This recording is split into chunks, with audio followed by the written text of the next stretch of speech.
नमस्कार, कान्तिपुर समाचारमा पुनः स्वागत छ। म समा थापा। साताव्यापी चीन भ्रमण सकेर प्रधानमन्त्री केपी शर्मा ओली हिजो स्वदेश फर्किनु भएको छ। प्रधानमन्त्री स्वयंले आफ्नो भ्रमण निकै सफल भएको बताउनु भएको छ। चीनसँग विभिन्न 10 बुँदे सम्झौता हुनु, मुख्य गरी पारवहन सम्झौता, यस्तै नेपालमा चिनिया ब्याङ्कको शाखा खोल्ने सम्झौता पनि भएको छ। नेपालमा पेट्रोलियम सम्भाव्यताबारे अध्ययन गर्न चीनले सघाउने बताइएको छ। यिनलाई उपलब्धि मानिरहँदा यी समझदारीलाई ठोस रूप दिन दुई देशबीच अझै धेरै काम हुन भने बाँकी छ। सम्झौताहरूलाई मूर्त रूप दिन वा भनौँ भएका सम्झौताबाट नेपालले लाभ लिने अवस्था बनाउन अब के गर्नुपर्छ? समग्रमा यो भ्रमणले नेपाललाई व्यापारिक रूपमा कसरी लाभ दिन्छ? यिनै विषयमा आज हामी कुराकानी गर्नेछौँ। कुराकानीका लागि आज हामीसँग हुनुहुन्छ नेपाल चीन उद्योग वाणिज्य सङ्घका अध्यक्ष राजेश काजी श्रेष्ठ। स्वागत छ यहाँलाई कान्तिपुर समाचारमा। धन्यवाद। प्रधानमन्त्रीको यो भ्रमण व्यापारिक रूपमा कस्तो रह्यो? जुन व्यापारिक रूपमा हामीले पहिलादेखि एउटा सुरुदेखि गरेर मेन हामीलाई चाहिँ नि अब यो ठुलो कुरा भन्दा पनि अब यो जति पनि हामीले ट्रेड गरौँ या इन्भेस्टमेन्ट ल्याउँ या त कुनै पनि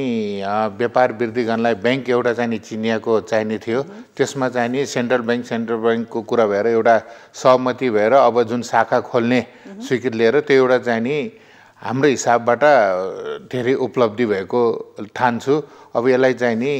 छिटो कार्यान्वयनतिर ल्याउन सक्यो भने अझ ब्याङ्क खोल्यो भने हामीलाई कसरी फाइदा हुन्छ? होइन, एउटा के हुन्छ भने यो ब्याङ्कमा चाहिँ नि मलाई अनुभव पहिला एकचोटि यो चेन्डुबाट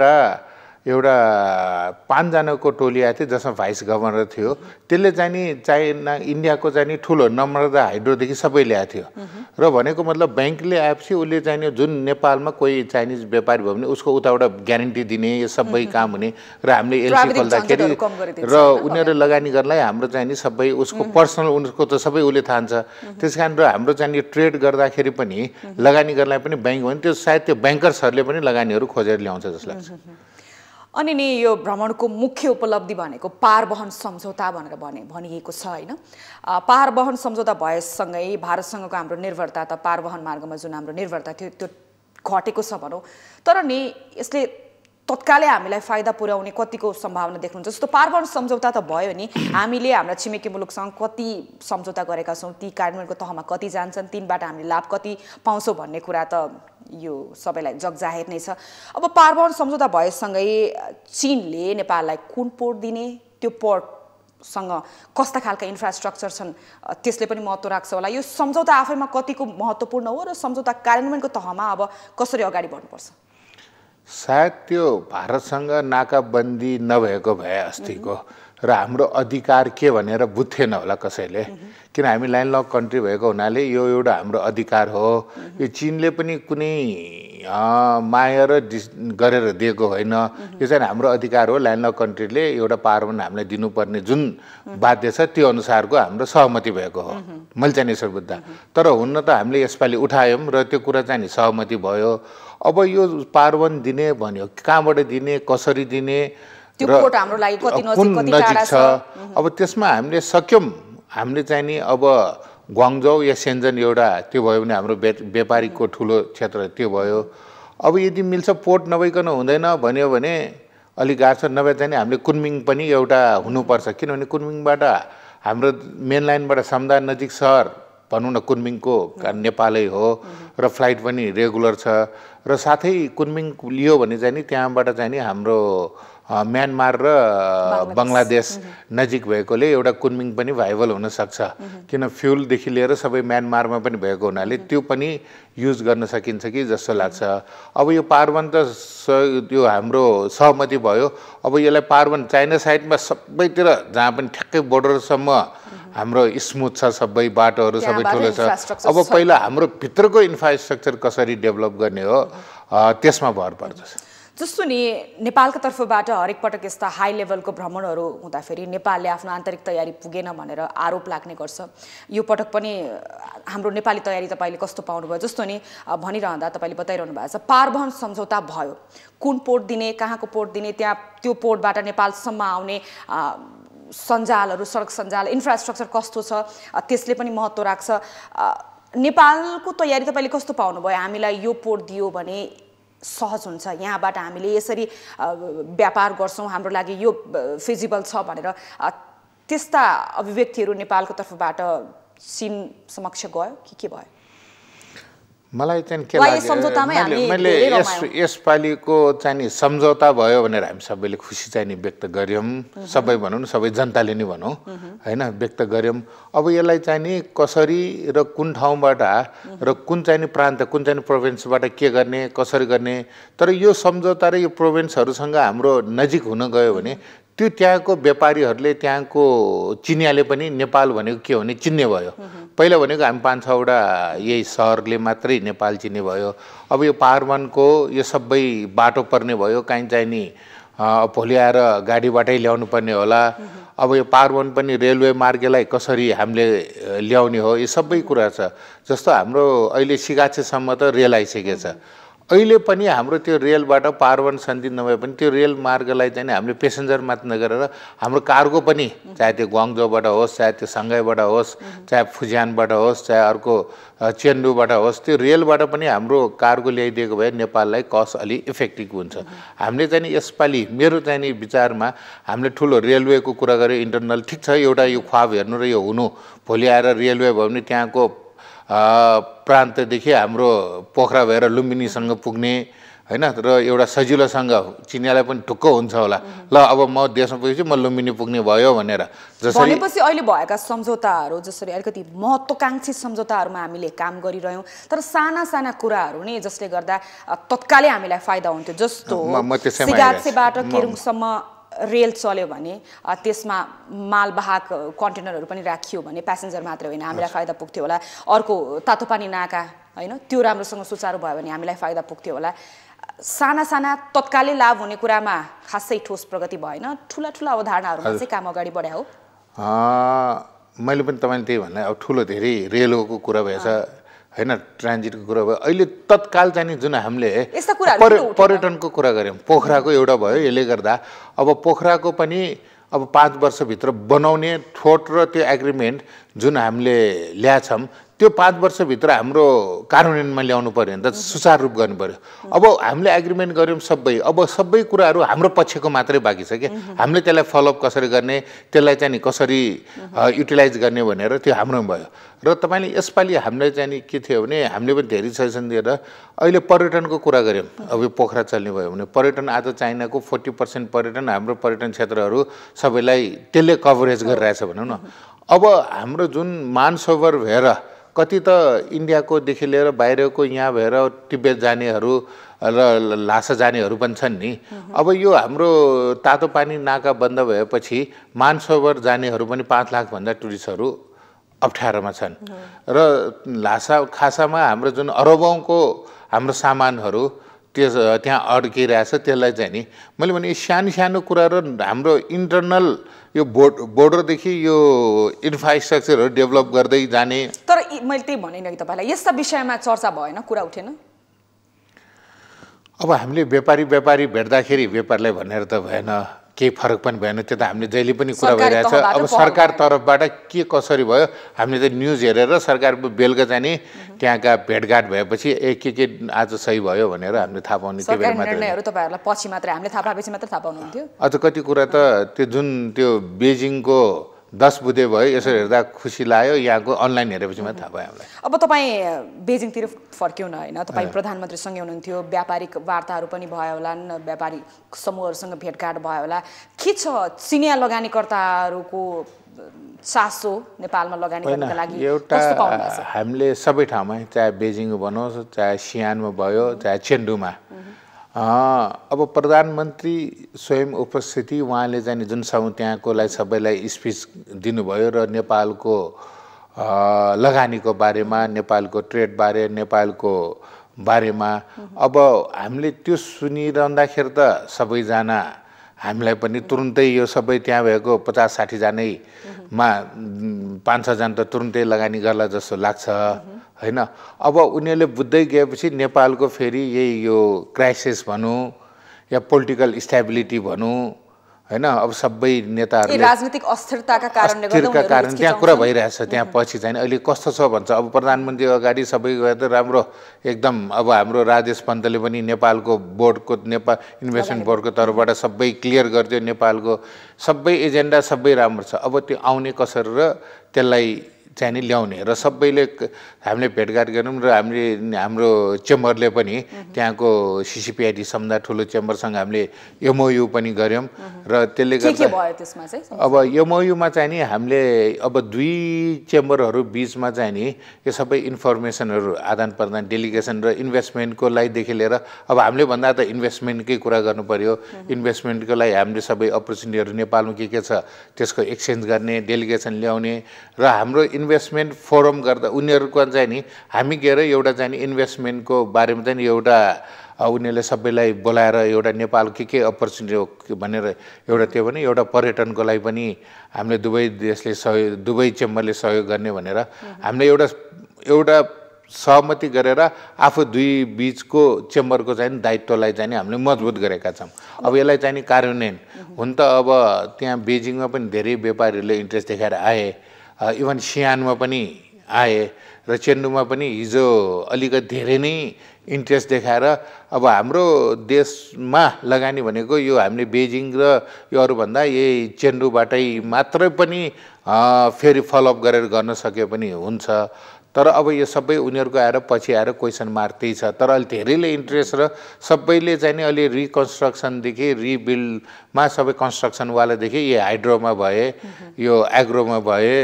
र कोही चाहिँ माइनमा पनि आए कोही सोलरमा आए कोही चाहिँ टेलिकममा पनि आए सबैले चाहिँ आफ्नो कुराहरू राखे र हामीले पनि लगानीकर्ताहरूको जे होस्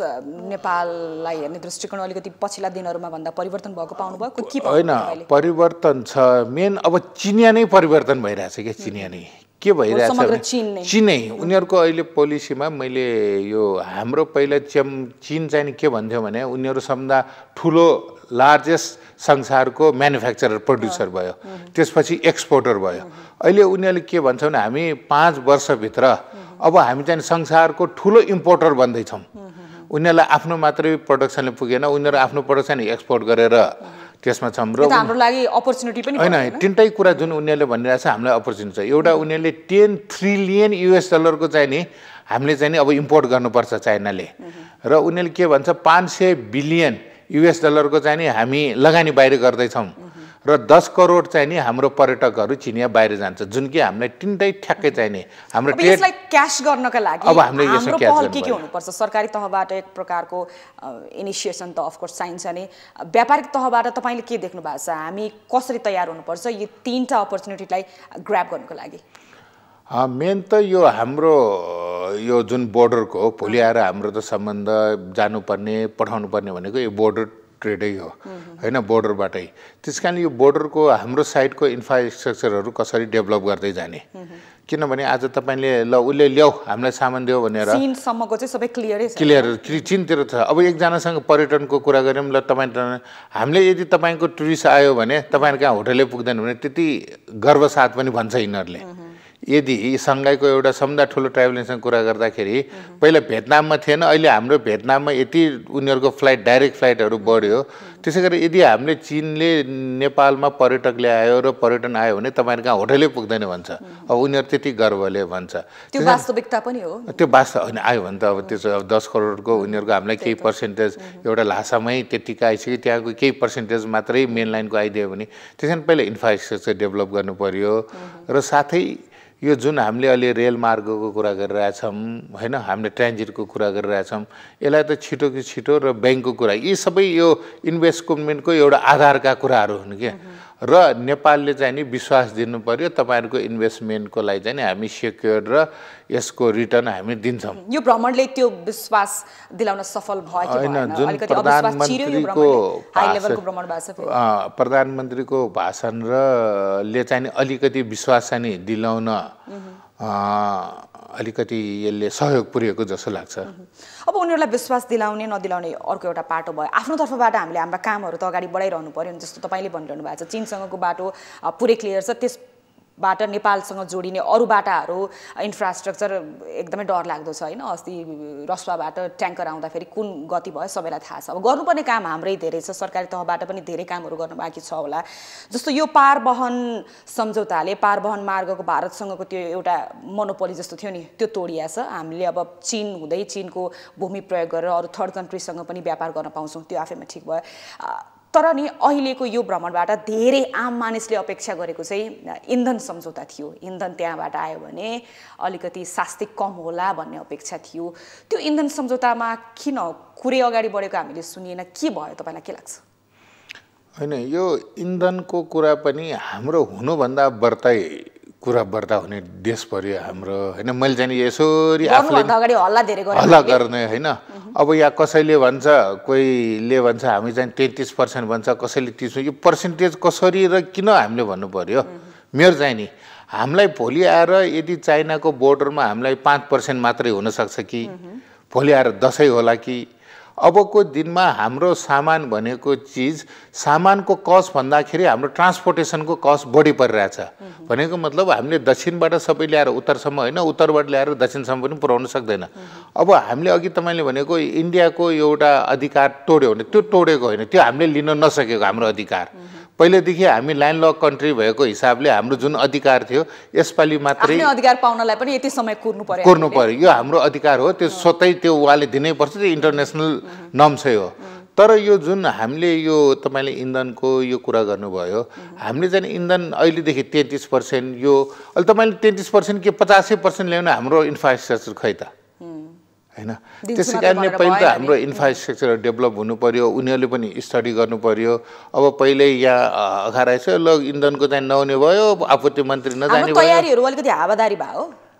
हावादारी त नभनौँ किनभने तयारी त्यत्रो हामीसँग यतिका त अनि यसले मूर्तता लिन सकिरहेको छैन त हामीले मलाई पनि अब बारम्बार हाई लेभलको भिजिट यही इन्धनकै विषयलाई लिएर भइरहेछ अब सायद इन्डियाले नि पुरै आउँछ भनेर पनि होला कि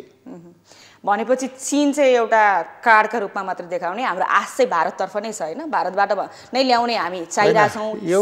अहिलेको परिस्थितिमा हामीले चाहिँ नि इन्फ्रास्ट्रक्चर डेभलप गर्न सकेनौँ र गरेनौँ भने यही एउटा बाटो जुन अस्ति पनि 7वटा नाका खोल्ने भनेर जुन बोर्डर खोल्ने भन्यो त्यो बोर्डर सही भयो अब त्यसको के भयो त हैन ल यसपालि अझ हामी भन्छौँ भने मैले भनेको पोइन्टमा हामीले दिएको सुझावमा त्यो 7वटा नाकामा ल जस्तो किमाथाङ्गको कुरा भएछ अब ल कहिले र कसरी किमाथाङ्ग भयो उता मुस्ताङको पनि यो एउटा पुल बनाउने जसले गर्दा हाम्रो त्यसमा हुम्लातिर एउटा आवत जावतलाई गाह्रो भइरहेछ त्यसै कारणले अहिले हामीले चाहिँ नि 2टा या 3टा ल यो तातो पानी एउटा भयो एउटा रसुवा भयो उता यो हाम्रो किमाथाङ्ग भयो उताबाट हुम्ला भयो यो 4वटालाई चाहिँ नि हामीले पुरा अब हामीले सहयोग लिएर भयो कि अनुदान लिएर भयो कि सफ्ट लोनमा हामीतिर इन्फ्रास्ट्रक्चर पहिला अब यो सबै मलाई जहाँसम्म लाग्छ यो बल जुन छ सही भयो सहमति भयो एकदम 10वटा र जुन जोइन्ट स्टेटमेन्ट आयो एकदम यो ऐतिहासिकै भन्छौँ हामीले हेर्दाखेरि जुन हामीले भने अब यसलाई चाहिँ नि हामी आफै प्रिपेयर भएर हाम्रो तर्फमा सबै छ यो कुनै पनि न भारतसँग छ न चाइनासँग छ अब हाम्रो तर्फमा छ अन्तिममा तपाईँ के सुझाव दिन चाहनुहुन्छ जसरी भनिएको छ यो भ्रमण ऐतिहासिक भयो सम्झौताहरू ऐतिहासिक भयो यिनलाई कार्यान्वयनको तहमा लिएर जानको लागि नेपाल सरकारले आजका दिनबाट चाल्नुपर्ने कदमहरू के हुन् हामीले पनि त्यहाँ प्रधानमन्त्रीलाई भेट्का हजुर एउटा त सबै सहमति र सबै जुन र जोइन्ट स्टेटमेन्ट पनि आयो अब यसलाई कसरी जाने भनेर हामीले उल्टा सोध्यौँ हैन अब कसरी त्यहाँ त खुब राम्रो भयो ताली बजायो हामीले पनि सबैले साथीहरूले फोन गर्यो ओहो ल राम्रो गर्नुभयो तपाईँहरू पनि त्यसमा भ्रमण भाग लिएर अब मेनै यसको कार्यान्वयन र हामीले चाहिँ टाइम बाउन्डका साथ तपाईँले एउटा कमिटी नै गठन गरिदिनु पर्यो चाहे यो कसले हेर्ने हो या त यो तपाईँको प्रधानमन्त्री कार्यालय नै हेर्ने हो कि यो सम्बन्धित त्यो मन्त्रालयले कुन चाहिँ नि कसले हेर्ने हो त्यो सबैको कमिटी बनाइदिएर